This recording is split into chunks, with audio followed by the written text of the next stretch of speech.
Oi, pessoal. Hoje é segunda-feira, dia 20 de abril de 2026, e o nosso querido amigo, nosso irmão, Larry Johnson, tá aqui. Espera.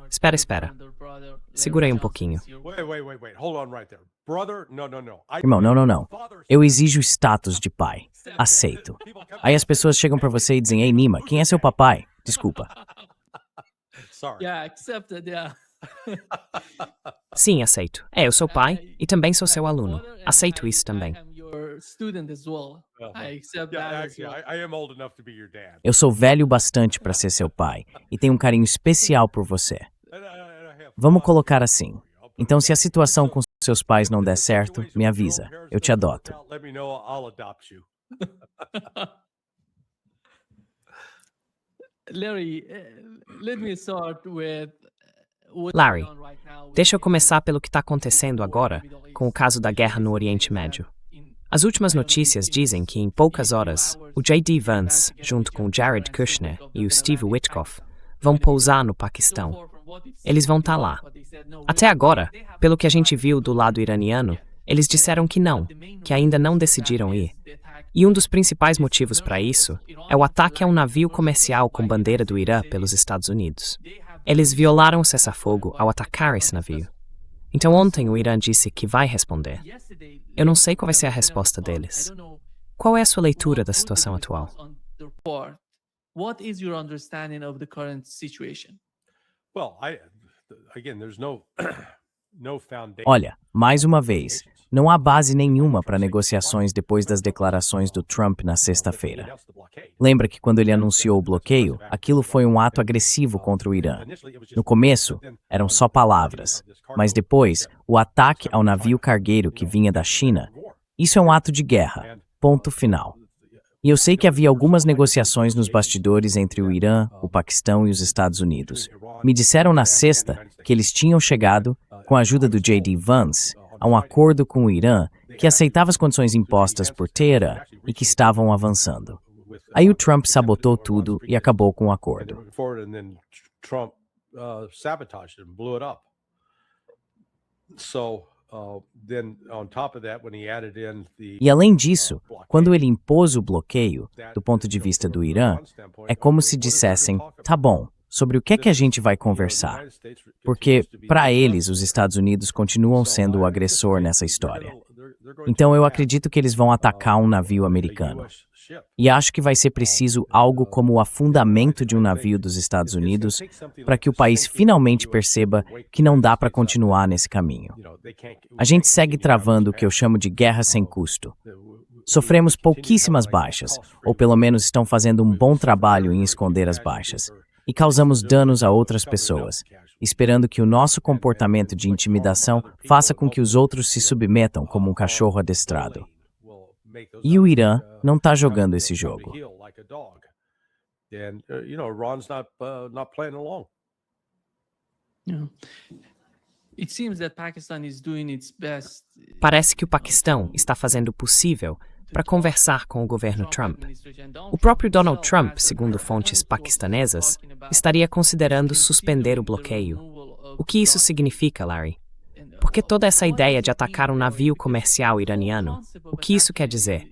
Como é que isso traria alguma vantagem para os Estados Unidos? Ou fortaleceria o argumento deles nas negociações? Well, they see it as part of it.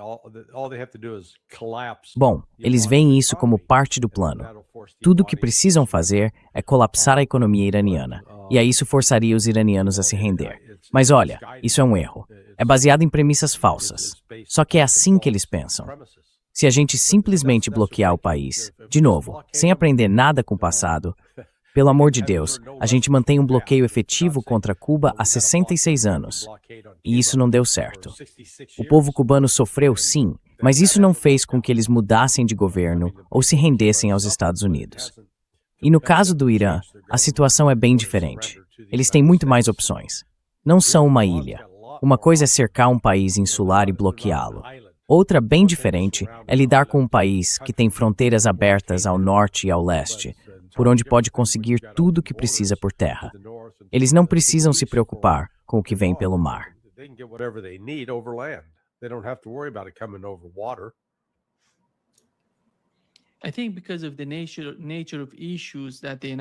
Eu acho que, pela natureza dos assuntos que os Estados Unidos e o Irã estão tentando negociar, e já eu vou falar sobre isso, a própria ideia do cessar-fogo está ligada a essa guerra. Os Estados Unidos, pelo menos, queriam colocar um fim nessa guerra de desgaste. Só que esse novo jogo que eles estão começando é, de certa forma, outra guerra de desgaste. E no momento em que o cessar-fogo acabar, eles não vão conseguir ficar tão perto assim das costas iranianas.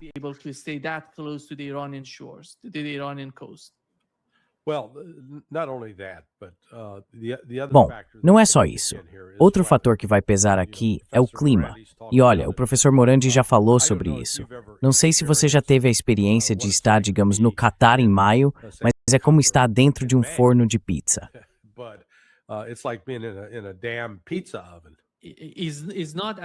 Não é tão extremo quanto no Catar, mas no sudoeste do Irã a gente tem um clima bem parecido. A temperatura chega fácil a 50, 60 graus, algo por aí.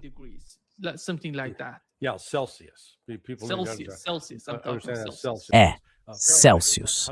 Celsius. Eu entendo que é Celsius, porque em Fahrenheit daria tipo 120 graus. Quer dizer, e isso já em maio. Eu não conseguia acreditar no calor que fazia. E além disso, as tempestades de areia, elas chegam de repente. Isso muda tudo.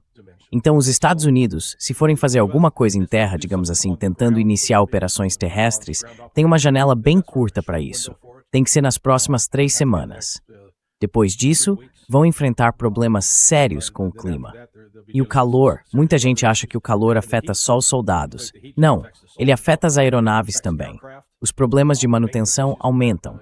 Então, de novo, isso obriga os Estados Unidos a deslocar suas operações aéreas, lançando voos, por exemplo, a partir de Chipre, da Jordânia ou de Israel. E isso causa mais desgaste nas máquinas. E essas máquinas, elas quebram.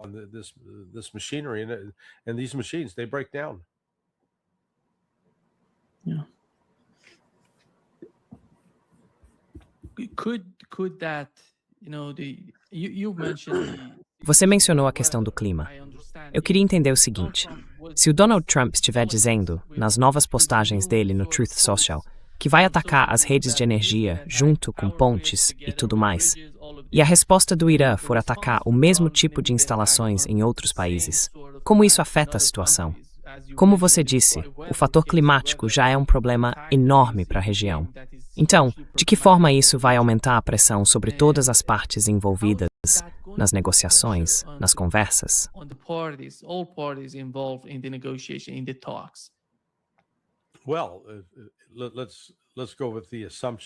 Bom, vamos partir do pressuposto de que o Irã consiga, certo?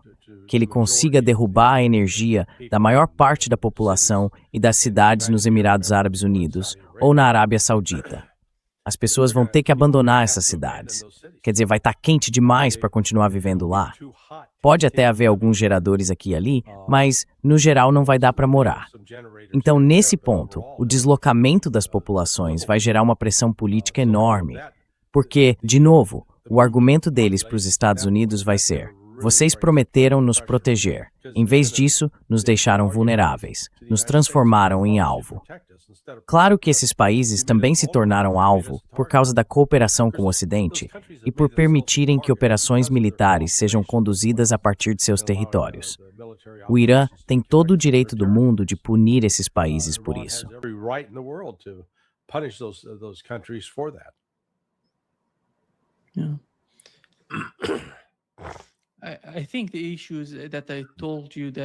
Eu acho que a questão é que eu te disse que seria importante falar sobre esses temas de natureza de soma zero quando se trata do Estreito de Hormuz. Não existe cooperação entre o Irã e os Estados Unidos nesse caso. É isso mesmo. Eles não vão aceitar nada desse tipo. O que o Trump está tentando alcançar com essa questão do Estreito de Hormuz?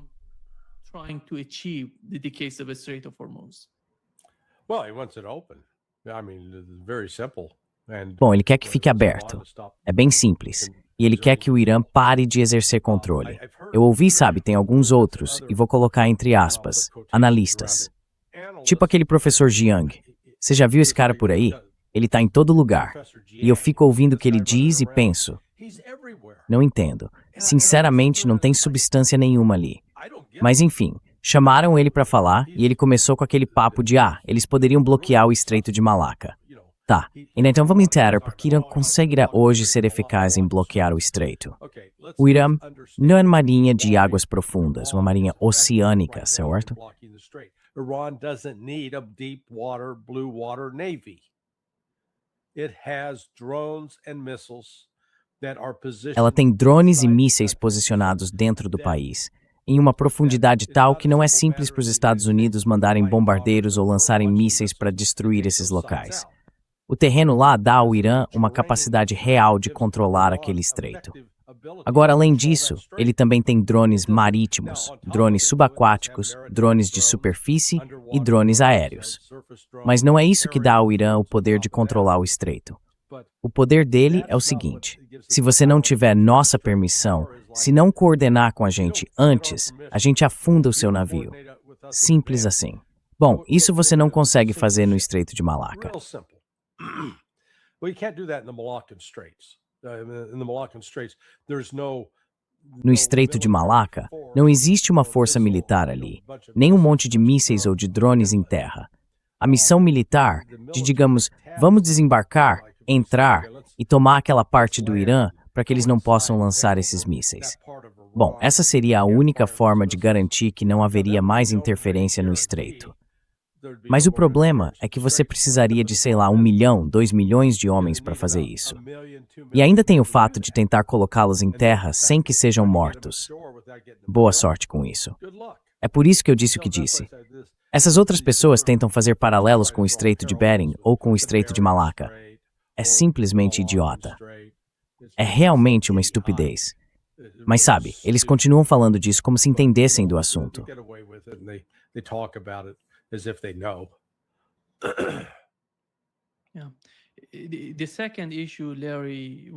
O segundo ponto, Larry, que é um jogo de soma zero, é o enriquecimento de urânio em solo iraniano, certo? Eu acho que ninguém no Irã pode negociar isso. É impossível. Isso não vai acontecer, mesmo que o Donald Trump decida seguir nessa direção, porque simplesmente não faz sentido. Por tanto tempo, o Irã sacrificou tudo, Larry. A economia, as pessoas envolvidas nesse programa, para chegar ao ponto em que está agora. E hoje eles têm tudo de forma doméstica, quando se trata do programa nuclear iraniano. E de repente, o Donald Trump quer tirar isso de cena. Será que o Donald Trump consegue entender que é impossível fazer isso?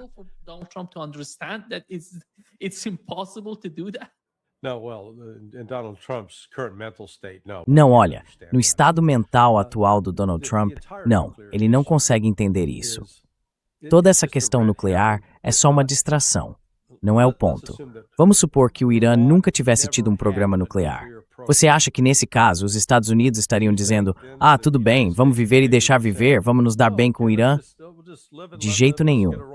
O que enlouquece a gente é a República Islâmica. A gente cria essa mitologia no Ocidente sobre a lei Sharia e os padrões islâmicos rígidos, sabe? Aquela ideia de mulheres sendo espancadas nas ruas por não usarem o hijab, esse tipo de absurdo.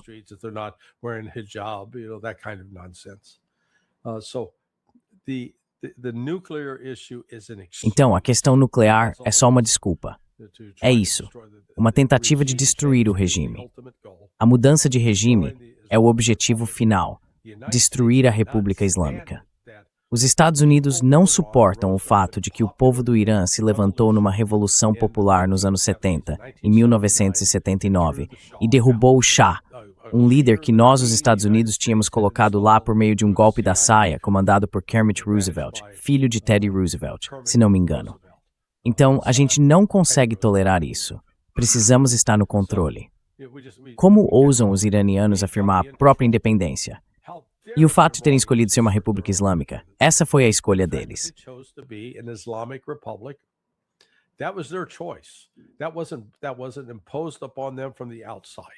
Isso não foi algo imposto a eles de fora. Sabe, eu vejo alguns paralelos com a Revolução Americana de 1776. De novo, um povo se libertando de um império colonial e tentando se tornar um estado independente daquele colonizador. No fundo, é isso que irrita o Ocidente, o fato de o Irã ousar ser independente. Porque não foi, sabe, não foi uma criação da China, da Rússia ou de algum outro lugar. Foi algo orgânico do próprio Irã. Não é para o Ocidente nem desgoste disso. Essa é a realidade. E que todos nós acabamos aprendendo a aceitar isso. That's the reality, and I think we all learn to accept that. Larry, here is what CNN just reported that the White House correspondents. Larry, olha só o que a CNN acabou de noticiar. Os correspondentes da Casa Branca disseram que J.D. Vance e a delegação americana ainda não saíram de Washington para Islamabad. Isso vai contra o que o Donald Trump disse. Ele afirmou que eles já estavam a caminho e que chegariam lá em poucas horas. E sabe, é impressionante, Larry, porque o Donald Trump foi ontem, disse que o J.D. Vance não iria por causa de questões de segurança. Você lembra que essa mesma história apareceu antes, na primeira rodada de negociações? Ele repetiu isso. Depois, a gente soube pela Caroline Leavitt que ela disse que ele iria, que ele lideraria a delegação. Pois é. Tem alguma coisa acontecendo dentro da administração. Não dá para sair falando por aí sem conversar com ninguém, fazendo esse tipo de afirmação.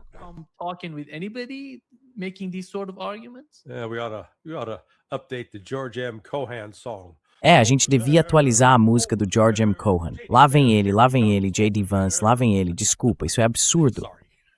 O Trump tá tentando, sabe, muito disso é pura manipulação de mercado. E ainda tá acontecendo hoje. Eu simplesmente não consigo acreditar nessas pessoas de Wall Street. Elas caíram nessa conversa de que, a paz está chegando, os iranianos vão se render a qualquer momento. Não vão. Notícia de última hora.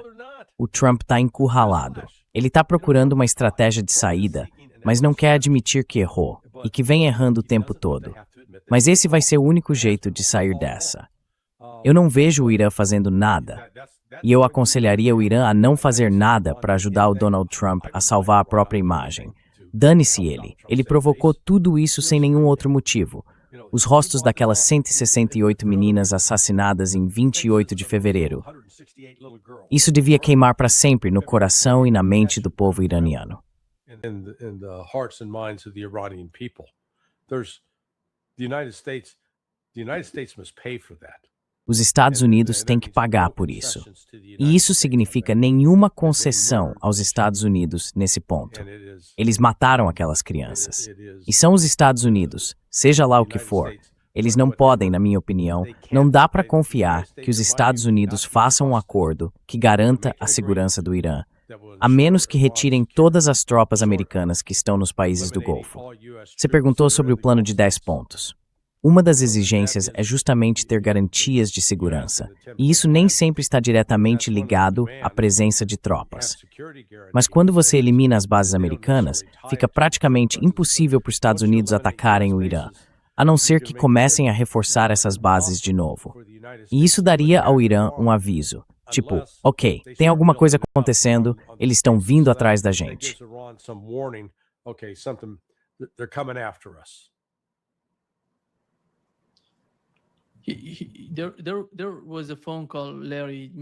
Houve uma ligação, Larry, há poucos instantes, entre o ministro das Relações Exteriores do Irã e o ministro das Relações Exteriores do Paquistão.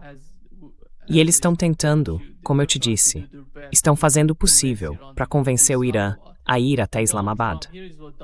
E o Donald Trump, olha o que ele acabou de dizer, que se o cessar-fogo acabar, muitas bombas vão cair sobre o Irã. Então a gente está literalmente voltando para a guerra.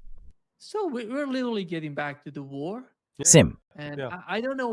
E eu não sei mais o que eles têm agora, porque a gente soube que um novo porta-aviões está indo para o Oriente Médio. O Gerald Ford está voltando. Isso saiu nas notícias. Eu não sei onde ele está nesse momento.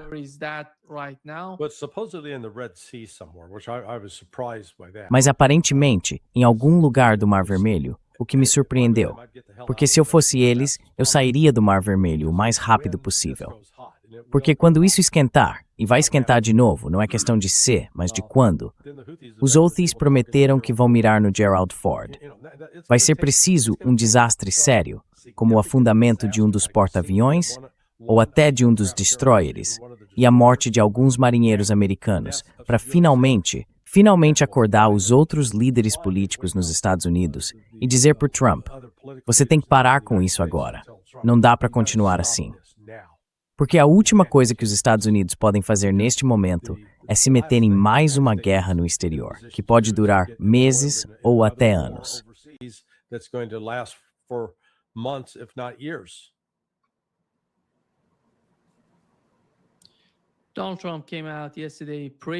Ontem, Donald Trump elogiou Israel pelo que eles estão fazendo para ajudar os Estados Unidos. Mas você vê algum sinal de que Israel realmente esteja agindo nessa direção? Parece que eles estão muito focados na situação na fronteira com o Líbano e que não estão tão envolvidos assim nessa guerra contra o Irã.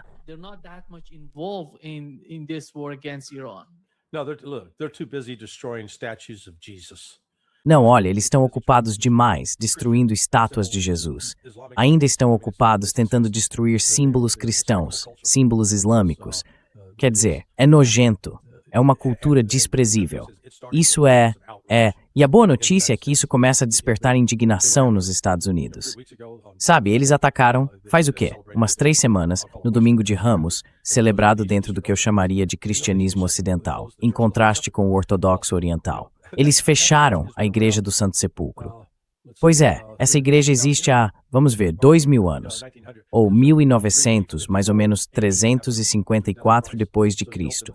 Então foi construída no século IV, e aqui estamos, 17 séculos depois, e eles estão atacando isso. Então é o ódio desses maníacos sionistas que está no centro da questão. Eles continuam atacando cristãos palestinos, muçulmanos palestinos, não importa. Tem perseguido os cristãos palestinos de forma intensa. E o Trump dá that de ser. Trump lets it happen.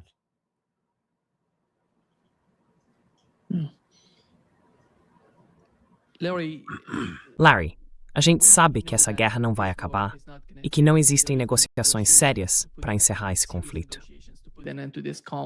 Certo. Então, quando a gente fala do equilíbrio do poder militar neste momento, como você enxerga o campo de batalha? Eu acho que essa pausa vai acabar em breve e eles vão voltar à guerra. Como você vê esse equilíbrio e como avalia a situação em que Israel se encontra agora?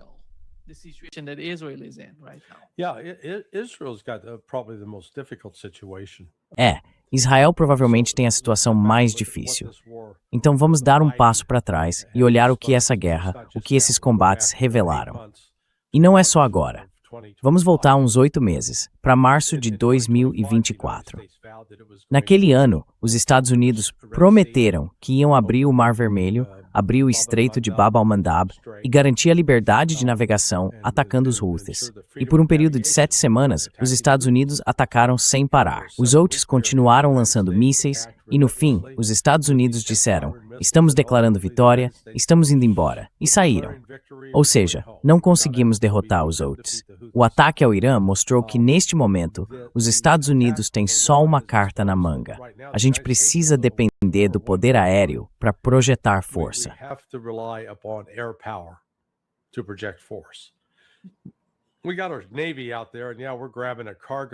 A gente mandou a Marinha para lá e agora está apreendendo um navio cargueiro que nem está armado.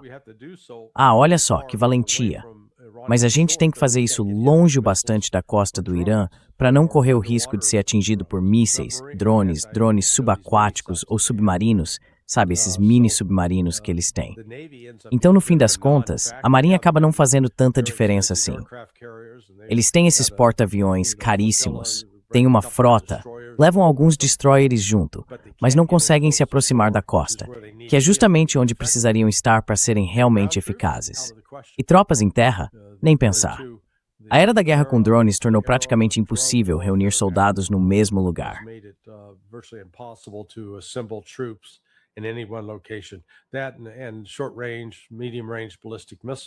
Isso, e também mísseis balísticos de curto e médio alcance. Então, aquele jeito tradicional de fazer as coisas, que era comum no século XX, já não funciona mais. Isso acabou mostrando que existem limites para o poder militar dos Estados Unidos. Ao mesmo tempo, a gente vê o Irã, que mostrou que com mísseis enterrados no subsolo e com as principais instalações de produção também subterrâneas, eles estão protegidos. Os Estados Unidos, mesmo que usassem uma arma nuclear, não conseguiriam destruir esses locais. Eles estão enterrados fundo demais em granito para serem atingidos. E isso nos leva a Israel, que ainda está travando o que eu chamo de uma guerra convencional do século XX, mas não está tendo sucesso.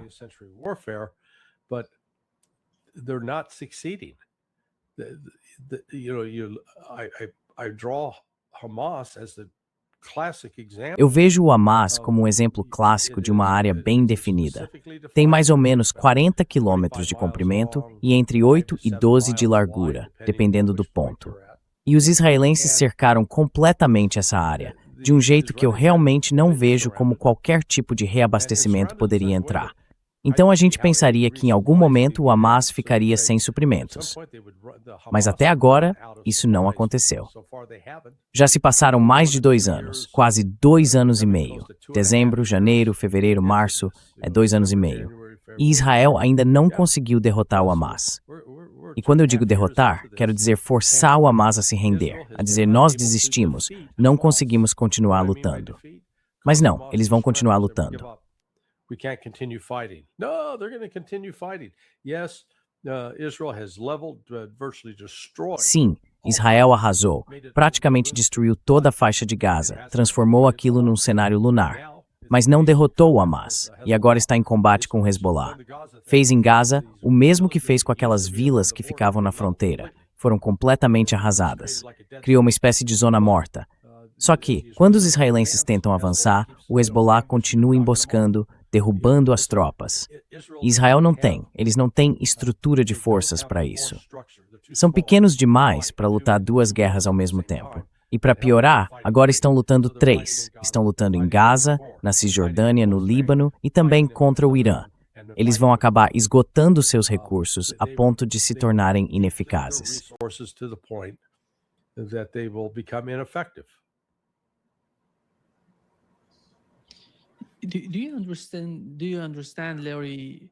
Você entende, Larry?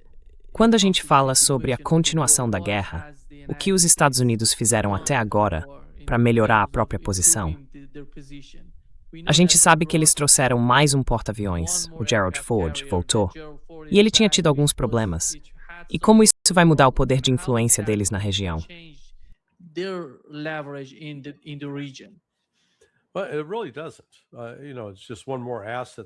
Mas na verdade não é bem assim. Sabe, é só mais um recurso que eles precisam decidir onde colocar e manter fora de perigo. O porta-aviões é basicamente uma base aérea móvel. Então você o posiciona perto bastante da costa para que os aviões, quando decolam, consigam entrar fundo o suficiente no território iraniano para causar dano. Até agora, boa parte dos ataques feitos no Irã por operações aéreas usou mísseis de longo alcance. Os JASM, por exemplo, quando são lançados, podem percorrer até 800 quilômetros. Por isso, tem sido raro ver muitas aeronaves americanas ou israelenses realmente sobre o território iraniano. E o Irã conseguiu derrubar várias delas. Eu acho que, se eles partirem para essa próxima rodada de ataques e tentarem fazer isso com aviões dentro do Irã, o resultado vai ser ruim.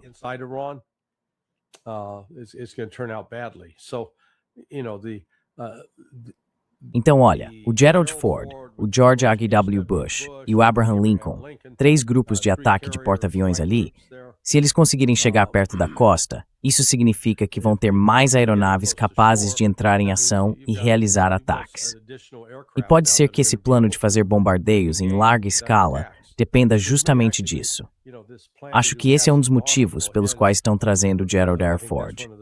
Pode ser que adie um pouco. Há quem diga que isso poderia acontecer ainda hoje à noite ou amanhã, mas na verdade, eles podem esperar até que todos esses porta-aviões estejam posicionados, devidamente abastecidos e próximos o bastante para poderem realizar os ataques.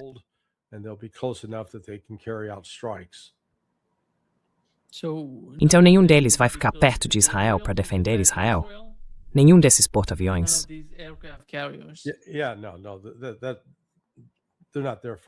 Não. Eles não estão lá para defender Israel. Quer dizer, sinceramente, o que é que eles podem fazer? Os mísseis de defesa aérea, o PAC-3 do sistema Patriot e o THAAD já foram usados. Estão esgotados, ou quase esgotados. Não tem como eles terem recebido mais, porque desde o começo o número era limitado. Isso não dá para enfatizar o bastante. Desculpa, tem muito pólen aqui por causa da primavera, então os olhos lacrimejam e o nariz escorre. Enfim, Eu acho que eles estão mais voltados para a parte ofensiva e não para tentar proteger Israel, porque na prática eles não conseguem. Israel, because effectively they can't. But they're moving the air defense systems in Jordan. Mas eles estão movendo os sistemas de defesa aérea na Jordânia. Aqui estão as imagens, Larry. Os sistemas THAAD e Patriot na Jordânia. Eles realocaram esses sistemas para outros lugares para ficarem menos expostos. Só que, ao que parece, nas imagens de satélite, eles foram encontrados e agora sabem exatamente onde esses sistemas de defesa aérea estão. E tem outro ponto, Larry. Ontem eu estava conversando com o Stas. Ele mencionou uma coisa importante. Ele disse que eles estão tão próximos uns dos outros que se você lançar um míssil balístico ali, dá para destruir todos de uma vez.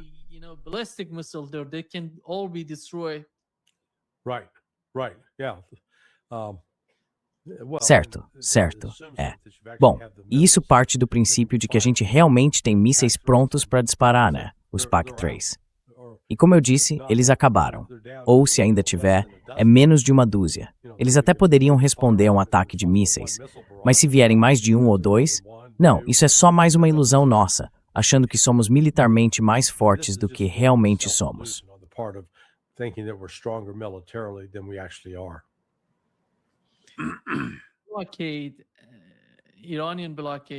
O bloqueio iraniano e o bloqueio de Trump no Golfo Pérsico estão literalmente colocando os países do Conselho de Cooperação do Golfo de joelhos, Larry. A situação no Golfo Pérsico, como a gente viu, os Emirados Árabes Unidos estão ficando sem dinheiro.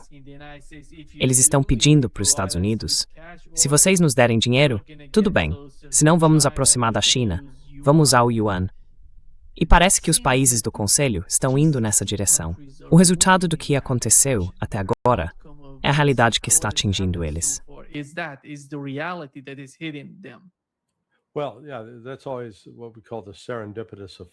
Pois é, isso é o que a gente costuma chamar de efeitos inesperados da guerra. Agora, eu entendo, não tive tempo de assistir, mas tem um jornalista, o Richard Medhurst, dizendo que isso vai ser uma vitória do petrodólar e uma derrota dos BRICS. Aí eu penso, cara, o que você está fumando? Porque, na verdade, aconteceu exatamente o contrário.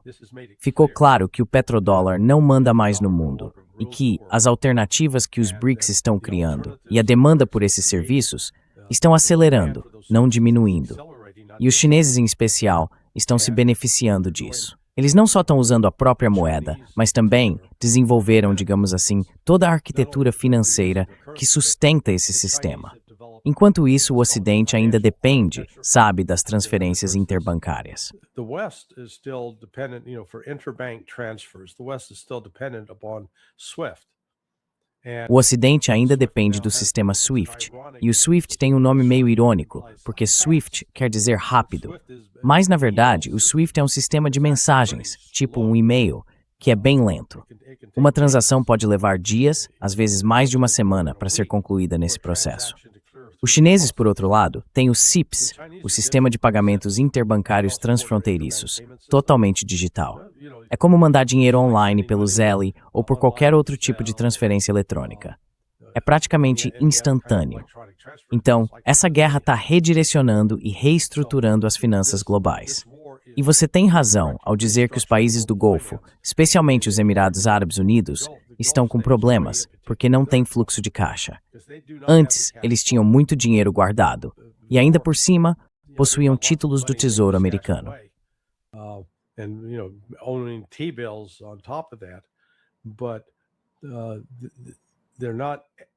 Mas eles não estão exportando petróleo. E certos produtos, como o gás natural liquefeito do Catar, devem levar de 3 a 5 anos para voltarem a operar, se voltarem mesmo. Pois é. O que muita gente no Ocidente, inclusive analistas financeiros, tem ignorado é que o dano causado à infraestrutura no Golfo é tão grande que não vai ser fácil de consertar. Mesmo que a guerra parasse hoje, não é só abrir a torneira e pronto, tudo volta a funcionar. Não. Vai levar meses, no mínimo alguns meses, e mais provavelmente anos, até que os reparos sejam feitos e os sistemas voltem a operar como antes. Então a crise, a pressão econômica está chegando, e a cada dia que passa, a situação vai piorar.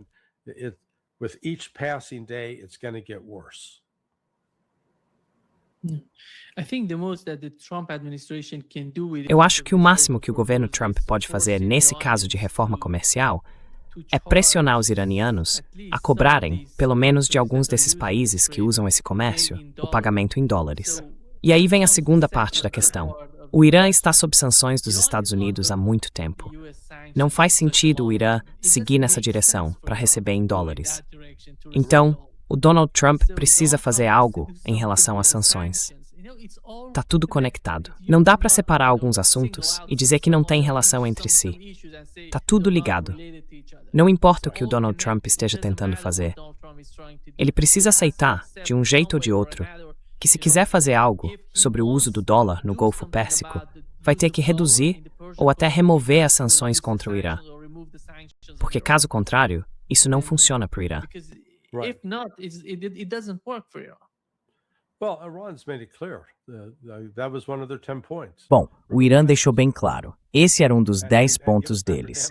Remover as sanções, suspender tudo e devolver o nosso maldito dinheiro. Sabe, eles ainda têm ativos congelados. Devolvam isso.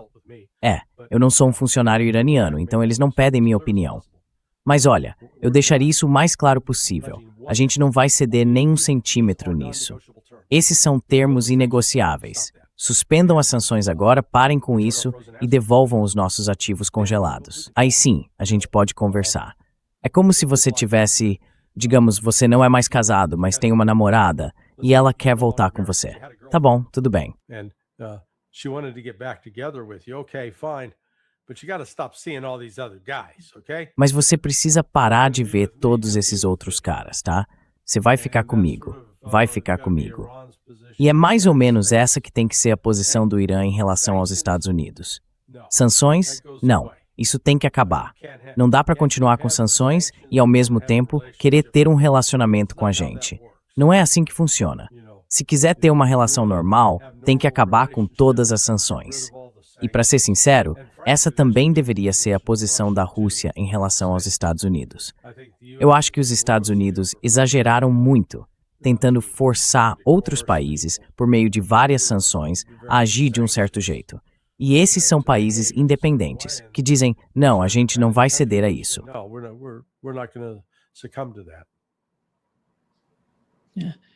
There was a report on PBS, and here is the Saiu uma reportagem na PBS e o repórter perguntou ao Donald Trump se o Irã vai participar das conversas em Islamabad. A resposta dele foi, não sei, mas eles deveriam estar lá. Aí perguntaram, e se não forem, qual seria a reação? E ele disse, tudo bem também, se for assim. Vai ser ótimo. Se forem, ótimo. Se não forem, também vai ser ótimo. Eu realmente não sei o que ele quis dizer com isso.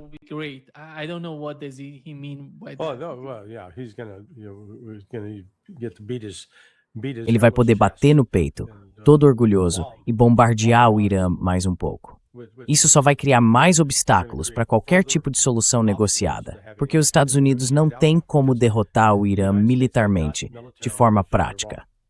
Sabe, as pessoas dizem, mas e sim, se os Estados Unidos entrassem no modo de guerra total, mobilizassem 3, 4 milhões de homens, parassem toda a indústria e direcionassem tudo para o esforço de guerra, como fizemos na Segunda Guerra Mundial, aí sim poderíamos derrotar o Irã.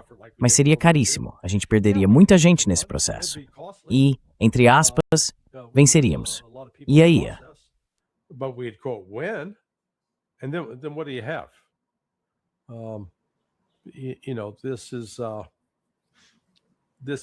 Sabe, isso é mais como uma batalha. Eu costumo chamar de Batalha da Nova Guiné, na Segunda Guerra Mundial. É fascinante quando a gente estuda a guerra no Pacífico. Começando por Guadalcanal, os fuzileiros navais desembarcaram lá e travaram uma batalha que durou uns 6 ou 7 meses, até finalmente derrotarem os japoneses. E enquanto tudo isso acontecia, outros fuzileiros também desembarcaram na Nova Guiné. E olha, é uma ilha bem grande, não é pequena não. E a luta na Nova Guiné continuou, mesmo com os Estados Unidos avançando de ilha em ilha e conquistando outros lugares, Tarawa, Saipan, Okinawa. A batalha na Nova Guiné seguia firme. The fighting on New Guinea continued É que eles ainda estavam lutando lá, e ainda havia japoneses lutando mesmo depois que o Tratado de Paz, o Acordo de Paz, foi negociado em agosto ou setembro de 1945. E eu uso isso para ilustrar que, de certa forma, o tipo de terreno e as condições em Nova Guiné eram tão difíceis que os Estados Unidos, mesmo totalmente mobilizados para a guerra, não conseguiram derrotar os japoneses ali. É mais ou menos daí que eu tiro o paralelo. É isso que o Irã representa hoje para os Estados Unidos. Sim, os Estados Unidos podem usar uma força militar enorme, mas não têm todos os elementos necessários para, entre aspas, derrotar o Irã. E se resolvessem criar esses elementos, o custo seria tão alto que acabaria prejudicando o próprio país. Por isso eu digo que não existe uma opção militar viável.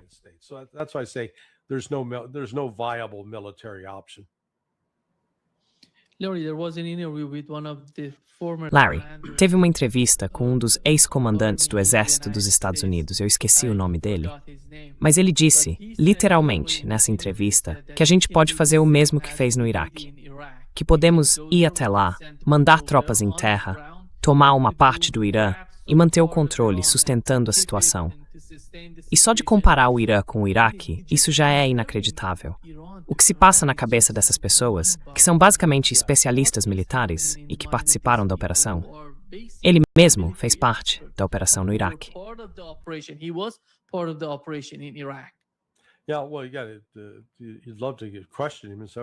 Pois é, você gostaria de poder questionar ele e dizer, tá bom, vamos parar um minuto.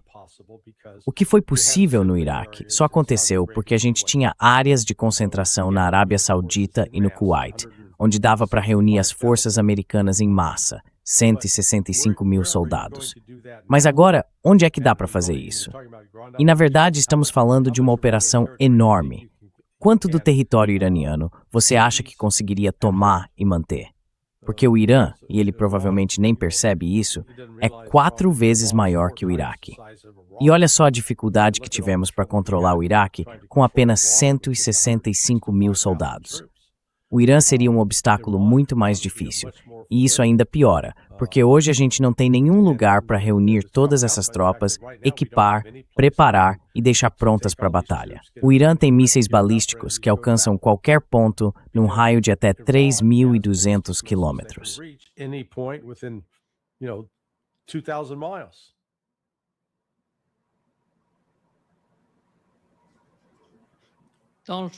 Donald Trump decidiu estender a suspensão das sanções sobre a energia russa.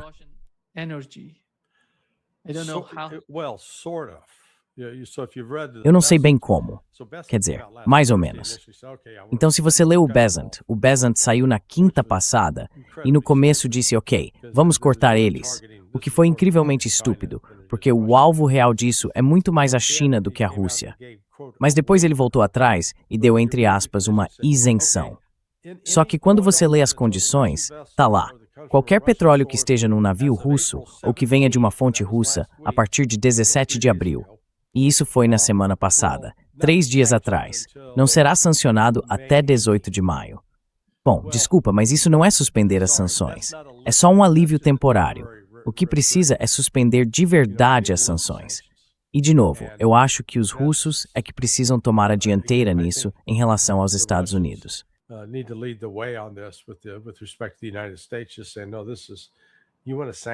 Só para deixar claro, não, é o seguinte, vocês querem impor sanções contra a gente e ao mesmo tempo querem conversar. A gente não vai conversar. Não vamos dizer absolutamente nada até que essas sanções sejam suspensas.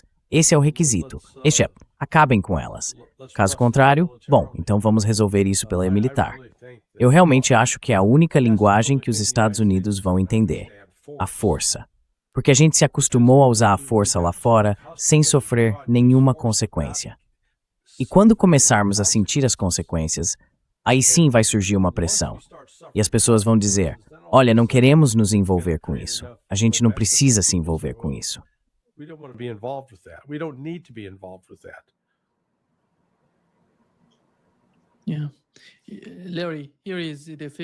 Sim, Larry, aqui está o comunicado oficial. A gente tem uma declaração dos iranianos, publicada pela agência de notícias Tasnim. Eles falam sobre o bloqueio naval dos Estados Unidos e também sobre outras exigências excessivas, que não mostram um horizonte claro para um caminho diplomático. Essas exigências, se não forem revistas, mostram que negociar com os Estados Unidos é perda de tempo.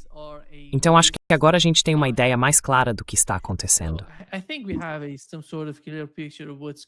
Were they recording what I was saying? Eles estavam gravando o que eu estava dizendo? Estavam. Isso não é complicado. Olha, as ações dos Estados Unidos a gente precisa dar um passo para trás e perguntar, é algo conciliador? Está realmente tentando avançar? Ou é só uma encenação com ameaças? Pois é encenação com ameaças. E não só ameaças. Eles já agiram, já abordaram, cometeram outro ato de guerra. E isso não dá para ignorar. Os Estados Unidos querem fingir que, vamos conversar e deixar tudo isso para trás. Mas não, vocês atacaram a gente sem aviso, sem provocação. With no warning, unprovoked, and in the process you killed 168 of our children. E nesse processo, vocês mataram 168 das nossas crianças. Sabe, para os Estados Unidos, que vocês sejam amaldiçoados. Isso não se faz. Não existe dinheiro nenhum que traga aquelas meninas de volta. Mas é isso que vocês são. Um grupo de assassinos violentos. E isso é lamentável. E também mostra o que é o Donald Trump. Então, até que os Estados Unidos façam o gesto certo, e isso começa com acabar com o bloqueio agora, parem até de nos ameaçar em público. Mostrem que querem um acordo. Mas enquanto continuarem com as ameaças e depois com as ações, não tem o que conversar. There's nothing to talk about.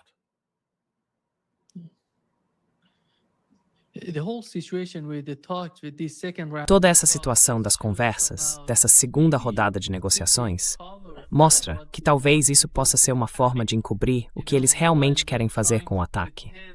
Sabe, enquanto fingem que querem negociar, ao mesmo tempo estão atacando o Irã. Eu acho que isso pode acontecer. E o Irã sabe disso. O Irã está preparado para isso, porque eu conversei com o professor Morandi. Ele disse que o Irã está preparado, porque não acredita que os Estados Unidos estejam levando essas negociações a sério.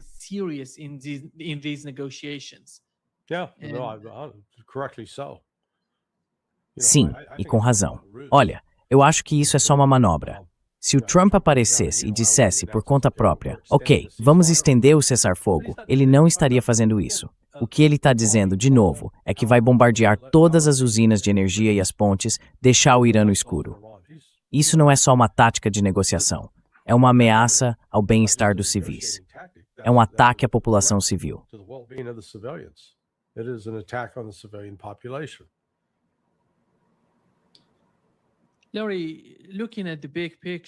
Larry, olhando para o quadro geral, a gente sabe que toda essa loucura, esse caos que está acontecendo tanto na Ucrânia quanto no Oriente Médio, lá na Ásia Ocidental, contra o Irã, de alguma forma está ligado à economia global, a como eles conseguem conduzir e dominar a economia mundial. E você escreveu um artigo no seu site sobre o Fórum Econômico de São Petersburgo, que vai acontecer em junho, se eu não estiver enganado. Certo. E o quanto isso é importante, o quanto é crucial para o futuro, sabe, da economia global e da forma como o BRICS ou o Sul Global enxergam essa situação. Considerando esses dois conflitos, junto com a busca por uma solução para esse tipo de caos que está acontecendo.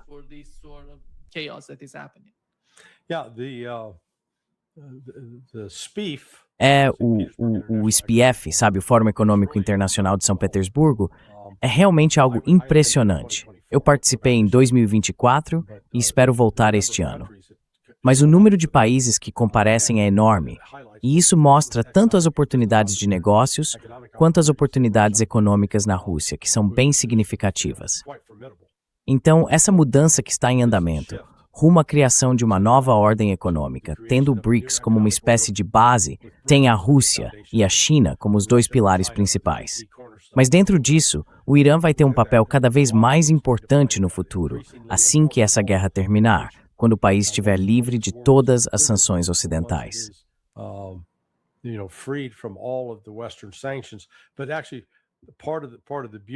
Mas, na verdade, parte da beleza do BRICS é que o Ocidente pode impor sanções, e o BRICS está criando uma alternativa que fica fora dessas sanções.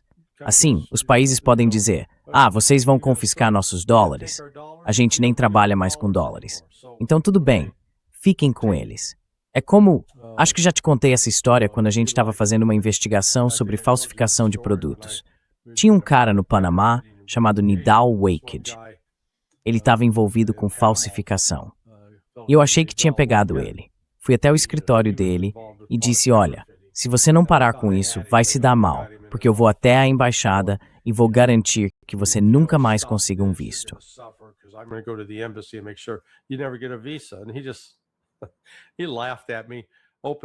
E ele simplesmente, ele riu de mim, abriu a gaveta, tirou de lá um passaporte canadense, um colombiano, um da União Europeia, e disse algo como: vá em frente, eu não preciso dos Estados Unidos. Essa era a mensagem dele. E é mais ou menos aí que eu acho que os países do BRICS estão indo. E o SPF, o Fórum Econômico Internacional de São Petersburgo, é só mais um espaço onde essas pessoas se reúnem, interagem. É algo importante. E dá para ver isso também na Organização de Cooperação de Xangai. E o BRICS, sabe, vai ser como o centro de uma roda que conecta todos os raios que chegam até ele. Eu acho que o BRICS vai ser o elemento unificador. Seu microfone tá mudo. Tá mudo. You're muted.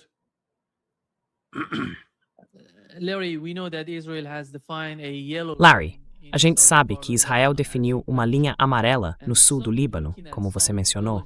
E olhando para algumas vilas nessa região sul, parece Gaza, porque estão destruindo tudo, absolutamente tudo. Eu acho que a estratégia de longo prazo não é só ocupar, mas anexar o sul do Líbano, certo? Isso está acontecendo. E como você vê a posição do governo libanês e a forma como eles estão tentando lidar com isso, já que disseram que vão ter a segunda rodada de negociações na quinta-feira entre Israel e o Líbano? Between Israel and Lebanon. It's emasculated. It has no power. Está enfraquecido. Não tem poder. Com o que ele vai ameaçar Israel? O exército é fraco. Então a única forma de o Líbano ser realmente eficaz é o governo libanês. Os cristãos, basicamente os cristãos libaneses, se unirem ao Hezbollah. Se eles se unirem ao Hezbollah, formam uma frente unida. Aí de repente Israel vai ter um adversário de peso para enfrentar. Eles já estão sofrendo nas mãos do Hezbollah. Mas se isso se juntar ao resto do Líbano, vai ser um desafio difícil para Israel tentar controlar.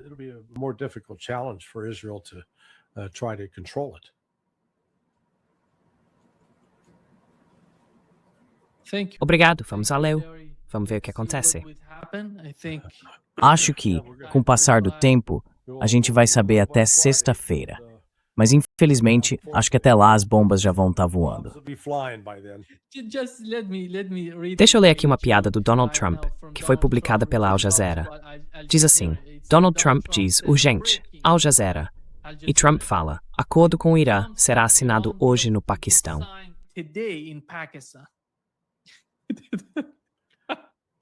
Foi sério, sério, sério mesmo.